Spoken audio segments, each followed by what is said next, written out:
Today's evening devotional. Life-giving fruit. In the midst of the street of it, and on either side of the river, was there the tree of life, which bare 12 manner of fruits, and yielded her fruit every month, and the leaves of the tree were for the healing of the nations. Revelation chapter 22 verse 2. The fruit of the tree of life in the Garden of Eden possessed supernatural virtue. To eat of it was to live forever. Its fruit was the antidote of death. After the entrance of sin, the heavenly husbandman transplanted the tree of life to the paradise above. The redeemed saints, who have loved God and kept His commandments here, will enter in through the gates of the city, and have right to the tree of life. They will eat freely of it as our first parents did before their fall. The leaves of that immortal widespread tree will be for the healing of the nations. All their woes will then be gone.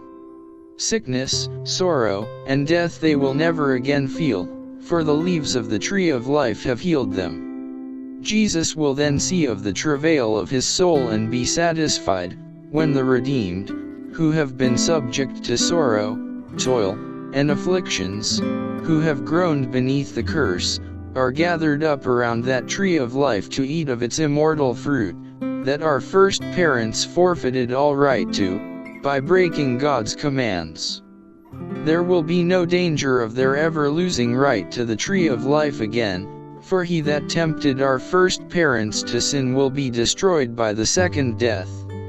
Obedience to all the commandments of God was the condition of eating of the tree of life. Adam fell by disobedience. Obedience through Jesus Christ gives to man perfection of character and a right to that tree of life.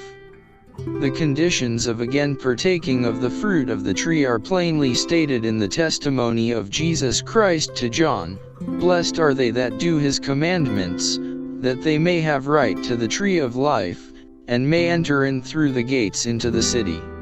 Restored to the tree of life in the long-lost Eden, the redeemed will grow up to the full stature of the race in its primeval glory. The last lingering traces of the curse of sin will be removed, and Christ's faithful ones will appear in the beauty of the Lord our God, in mind and soul and body reflecting the perfect image of their Lord. Oh, wonderful redemption! Long talked of, long hoped for, contemplated with eager anticipation, but never fully understood.